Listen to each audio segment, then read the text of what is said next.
Sometimes you just have to sneeze. A.C.H.O.O. A Christian helps others overcome. Sometimes that sneeze will release you from the strongholds in your life. Yes, A.C.H.O.O, an acronym. A.C.H.O.O, a Christian helps others overcome. There was a boy in the Bible, a Shunammite lady's son who passed away. And the prophet Elijah laid himself on top of him, eyeball to eyeball, mouth to mouth, body. And the boy sneezed 7 times. And he was released from the strongholds, the clutches of death.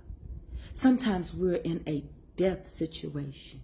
Life and death, it seems permanent. Just sneeze. A Christian helps others overcome.